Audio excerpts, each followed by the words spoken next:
Good morning. I'm the Reverend John Cullinan, the minister here at the Unitarian Church of Los Alamos, and I welcome you to this morning's live stream worship service. As Unitarian Universalists, we affirm and promote the inherent worth and dignity of all people and gather together in a free and responsible search for truth and meaning. Whoever you are, whomever you love, wherever you are in this moment, wherever you are in your life's journey, you are welcome into this community. If you are coming to us for the first time through the live stream services, I invite you to click the link for the virtual guestbook that can be found in the notes for this service below on our webpage or on our YouTube page. Say hello. Let us get to know you a little bit, and as always, if you have questions about what you have heard here or about Unitarian Universalism in general, please feel free to send me an email and ask your questions. I would love to meet you that way. For all of our members and friends, whether first time or 100 years, I want to thank you for your patience once again and bearing with us for one more week of this virtual service. We anticipate that we're going to be able to reopen the sanctuary very, very soon. Please pay attention to our Facebook page and to our announcements email list for up-to-date information on what will be happening in the coming Sundays. And now, take a moment to prepare yourself for worship in your home, wherever you may be. Close all other tabs on your computer or in your mind. Close your eyes. Feel yourself planted firmly to the ground. Feel your connection to the earth in this moment. Breathe in deeply. And breathe out. And let us begin.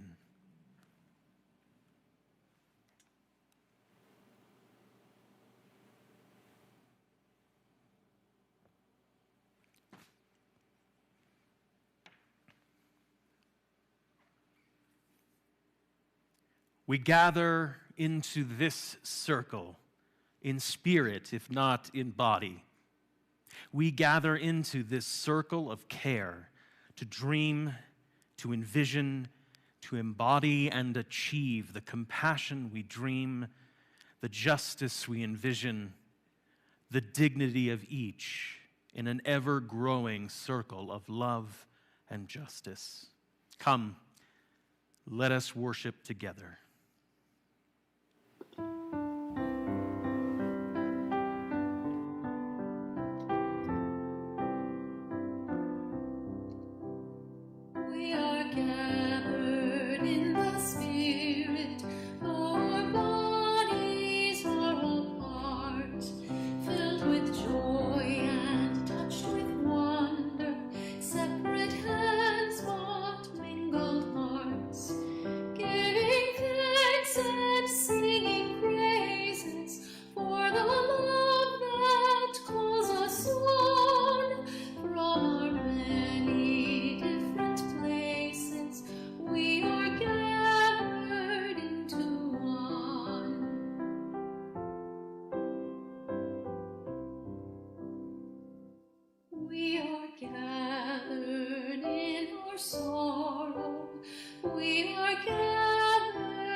Our community is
Please join me in our affirmation.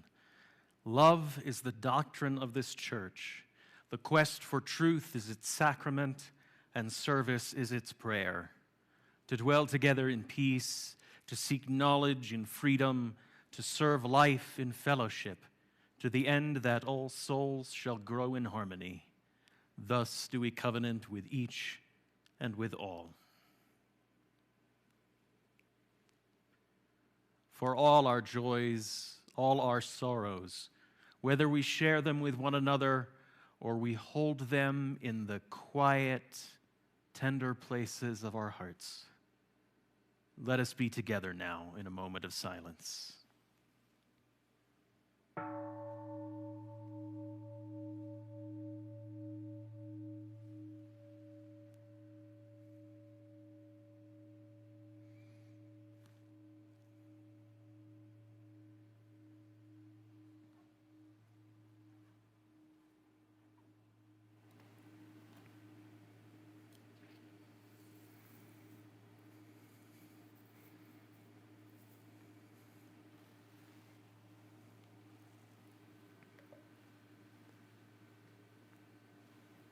Please join with me now in a spirit of prayer and reflection. Eternal and beloved, gracious source of all life and all love, we come together from wherever we gather, grateful for this time out of time which we have set apart so that we might become more fully present to ourselves, to each other, to that which we call holy. May our joys be celebrated together, our wounds be healed together, our hearts be opened together. Help us this day, Spirit, to remember and to forget. Help us to remember that all are worthy of a place in creation. Help us to forget those doubts that call that worth into question. Help us to remember that there is more that connects us to the other than there is that separates us. Help us to forget the meaning of the word other. Help us to remember that this community embraces us always through our greatest joys and our deepest sorrows. Help us to forget the fear or pride that holds us back from accepting that embrace. Help us to remember the vision of the world we are called to build. Help us to remember the power of our own creative love. Help us to forget our talent for destruction. Eternal and beloved, be our reminder and our clean slate. Hold us in peace and love and give us vision enough to see the holy ground upon which we walk, no matter where our journey takes us. All this we pray in the names of those known and unknown, present and absent, remembered and forgotten, in the names of all the helpers of humankind. Amen.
Hey guys. So, I have a question for each of you today. Who are you? You might answer that question with your name, like this. I am Tina. But that is not the end of who you are. Sometimes I hear people say that they are a kid of the universe, made up of stardust. Or sometimes people answer the question of who they are with saying, I am Tina, and I am a human being. Or sometimes people answer that question by saying their name and their job. I am Tina, and I am a DRE. Or sometimes people answer this question with their name and the activities they like to do, or the grade they are in, or their job. I am Tina, and I am a basketball player. Or I am an artist. Or I am a gymnast. Or I am a musician. Or I am a scientist. Or I am a robotics wizard. Or I am in the 13th grade. But to answer, who am I, other than saying I am me, or I am my job, or I am my school activities, or I am my grade level, is a bit difficult. I even have trouble answering that question as an adult. Today, our theme is our connection to ourselves and how that connects us to the wider world we are a part of and the wider circle we are a part of. So, I have an activity for you today that you can do at home. So get a piece of paper and a pen or marker, and draw some circles like this. Draw one for that one, for that one, like that.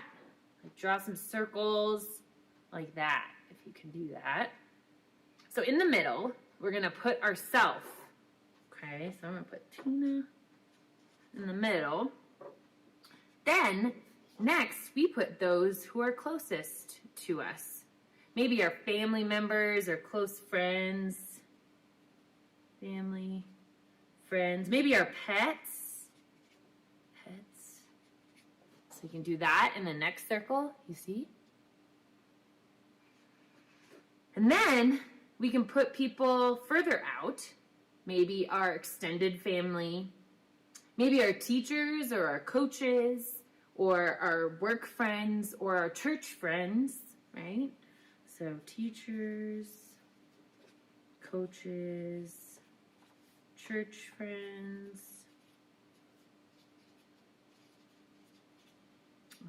What else did I say? Oh yeah, extended family. Like that, see? And then maybe we can put our community in the next circle, right? Community. And then maybe we can draw another circle and put our planet, our world community, right? So maybe we can do that next, right? There you go. And then we could even put out on the outside if we want.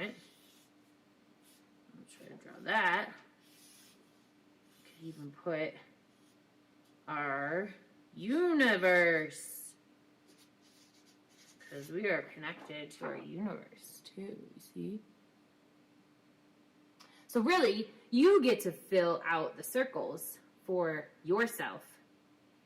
So maybe the question then is, Who are you in connection to your wider circles? So maybe you can do this activity at home with your family. And always remember, when you are asked, who am I? Maybe some of your answer can be, I am a person connected to a wider web of people and nature. Our circles are connected, and our selves are connected to the infinite us. You're infinite. Bye.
So I mentioned at the start of December as we were gathering back into the sanctuary that one of the things I'd learned about myself over the last few years is that I would make an excellent hermit.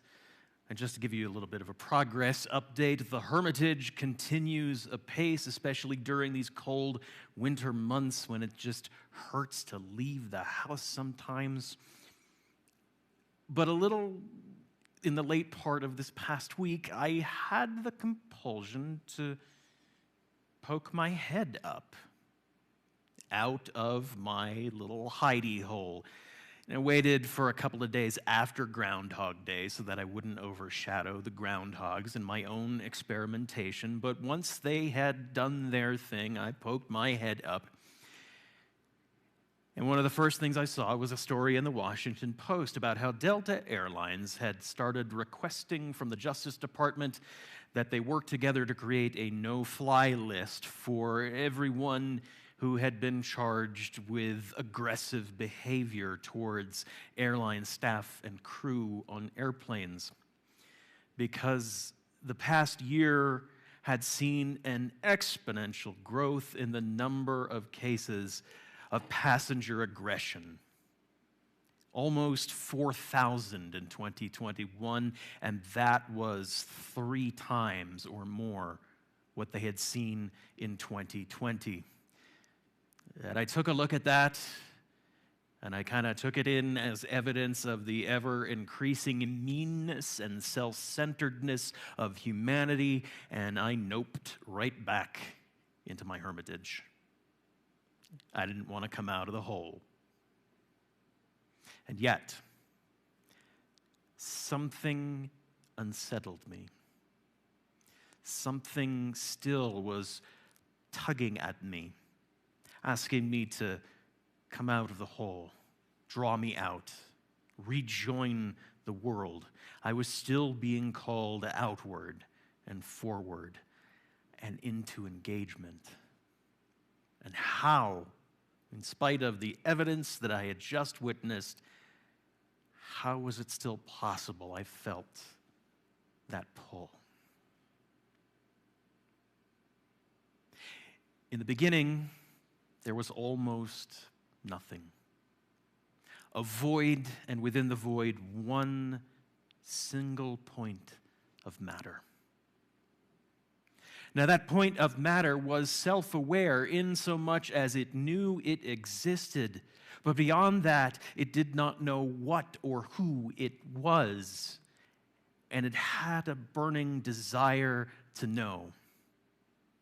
It had nothing to compare itself to. And so in a fit of self-discovery, the point of matter burst out into the void, creating the universe, filling the void, creating an atmosphere of all that is or all that might yet be, all things. And yet, despite this expansion, it retained its slight sense of self-awareness. It knew that it existed, but it still did not have a full understanding of the deep nature of itself. It became the great heart at the center of all that is. And unsatisfied as the great heart was with its minimal self-knowledge, it decided it needed eyes that weren't its own and ears that were not its own, senses not its own. And so it gathered some of the stardust, the carbon and the hydrogen it had emitted into the universe, and it began to shape us. Little rovers exploring all over. Thousands and billions of probes designed to see in part and create a total knowledge of all that is, and the great heart at the center. And at the moment just before the entry of us into the universe, the great heart at the center of all that is whispered into our ears. Listen, kid, we're going to be separated a bit for some time, and the communication is going to be a little spotty.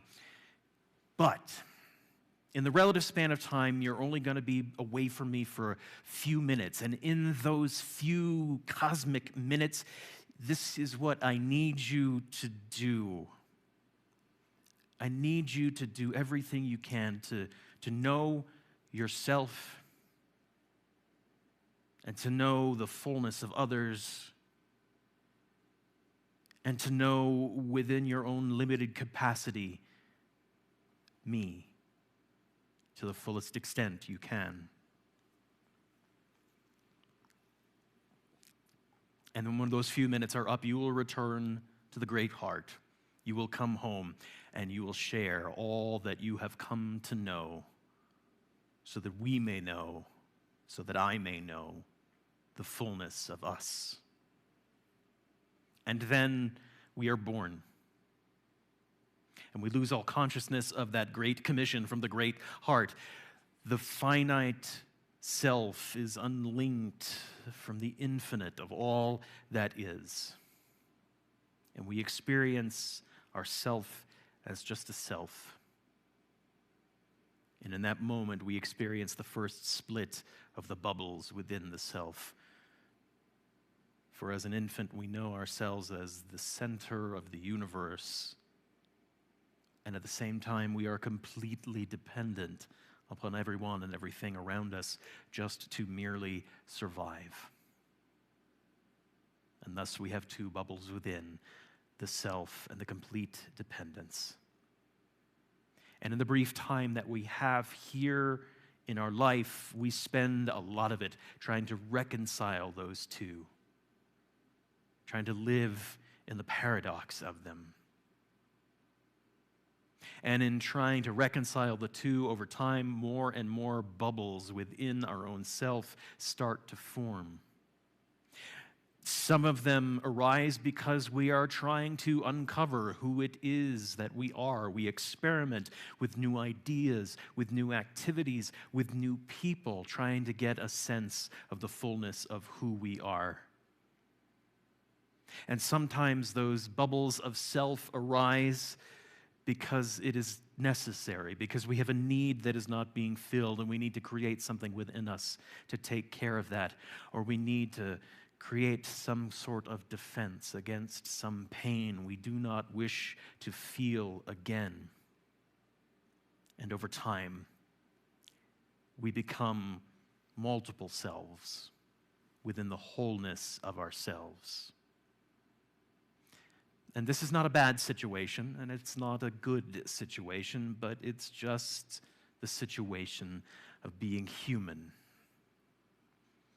And humans being human, as finite, as fragile as we are, we start to pick and choose amongst the bubbles of self that we have created over time. We promote some to the front of the line because they are serving us well.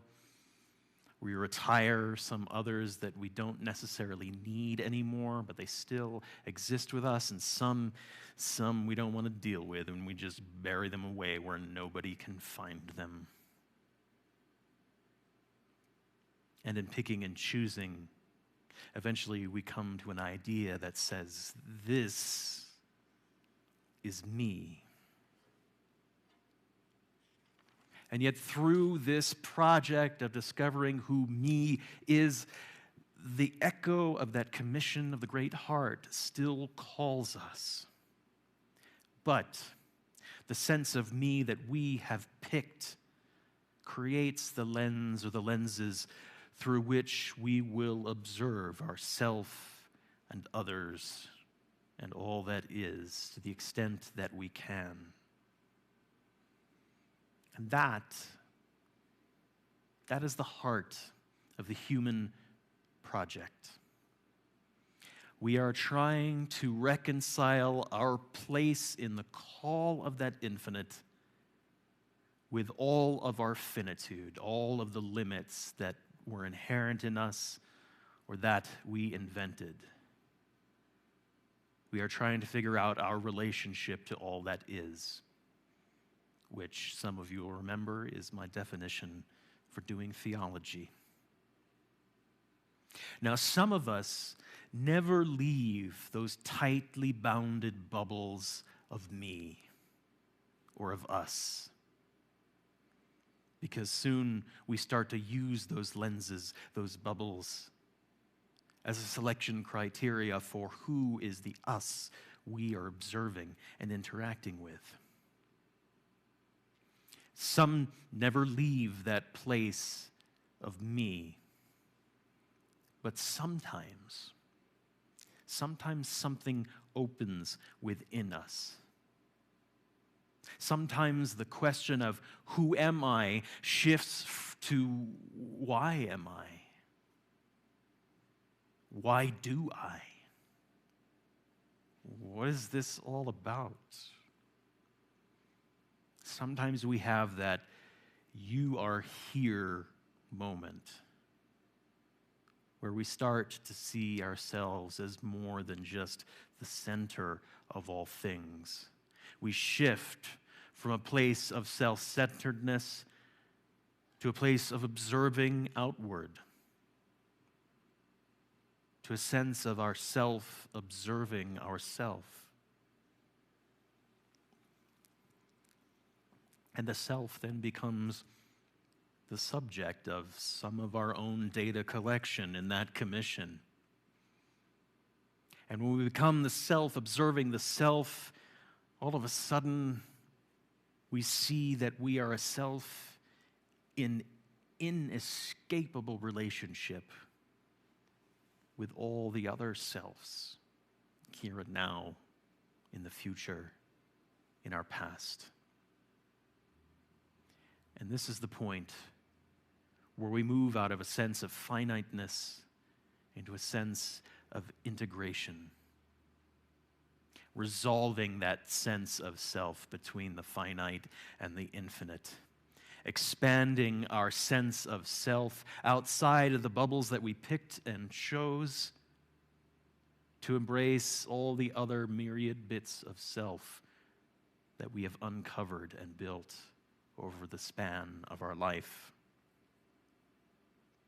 And in expanding that sense of self and understanding ourselves in relationship to other selves, we expand the sense of us. And this integration, this work of getting outside of ourselves to experience ourselves as part of something larger, that is the work of growing into spiritual maturity. And that work of spiritual maturity is one of the purposes of the church, so that we don't have to work alone, so that we have partners in the work.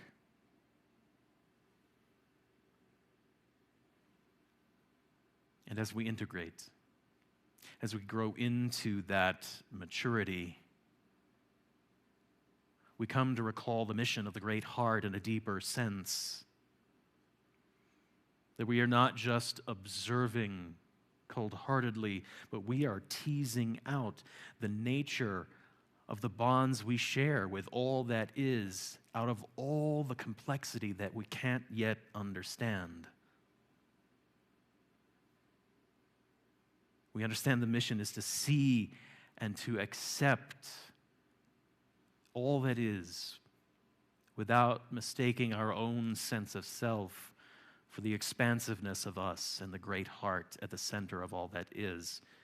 It is to see and accept others without judgment, without necessarily the need to forgive what we might deem unforgivable, without trying to explain it away or apologize for it or trying to convert anyone else to our own point of view.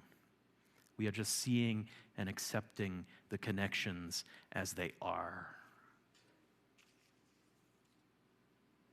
And remember now, and this is important, that we are self-observing self in all of this. We are part of the myriad connections. We are our own subject, and so we also must observe ourselves as we are, without judgment, without having to explain anything away, without having to change our own minds about anything, without observing our own self, without that judgment. We tend to cast ourselves into a hell of our own making here and now. But if we are doing that work of the integration, if we are doing the work of the spiritual maturity, we might actually start to see ourselves as the full human we are aspiring to be. And then we might start to recognize the fullness of the humanity of others. And then we might want to put the brakes on the whole project. Because now I come back to my groundhog moment. See, sometimes, as I said, we bury the bubbles. Parts of ourselves that we don't want to acknowledge or we don't want to deal with in a constructive way. And I certainly have had my own moments of anger, of resentment, of unkindness, of egotism. And it might be that the reason that I ducked back into my hole after I saw the evidence around me of all that unkindness and self-centeredness, the reason I ducked back in is because I saw my own shadow. And that is the real struggle in the project, the struggle in the mission of the Great Heart, to be open to all our connections as they are, is to be open to the unsettlement and the discomfort it might bring us. And the struggle is to stay at the table when our sense of connection shines a light on all of our fragility, infallibility, imperfection. But if I can stay at the table, if I can work through the struggle, then maybe I can truly expand this sense of me, and then, bang, like the expansion of a point of matter into all that is the infinite nature of us, the unbreakable nature of us is revealed. Now, what we do with that knowledge and how we continue to work at that knowledge, that is the subject for the next two sermons in this series. For right now, let's just sit on the cusp of this "you are here" moment. The possibility of the infinite us spreads out before us. Will we see our shadow and retreat? Or will we open ourselves to the fullness of that knowledge in all its joy and all its sorrow, so that when our few minutes are up and we do return to the Great Heart, we can say in all truth, mission accomplished. May it be so.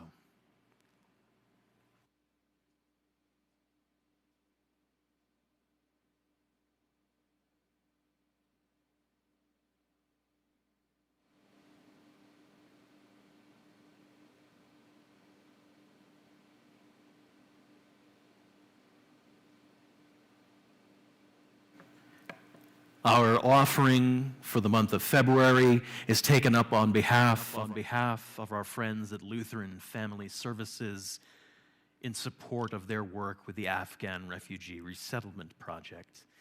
As I mentioned during last week's service, funds are still needed, especially right now as the families start to arrive for the purchase of some goods that should not be donated secondhand, like mattresses and bedding.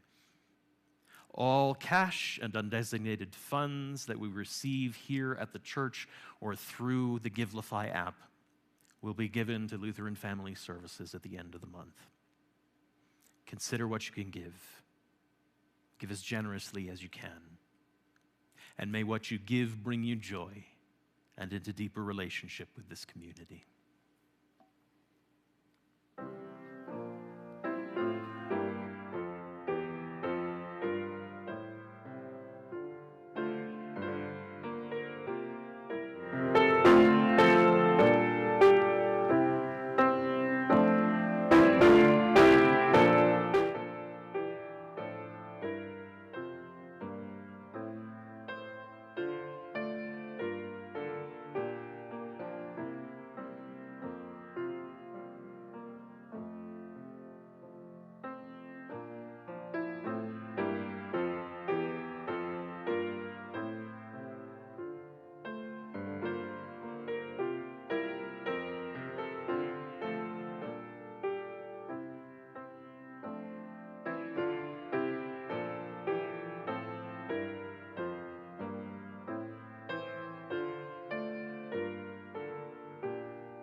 Friends, may life bless us and keep us. May the light of life shine upon us and out from within us and be gracious to us and bring us peace. For this is the day. This is the one wild and precious life we have been given. So let us all find a way to rejoice and be glad in it. Go in peace.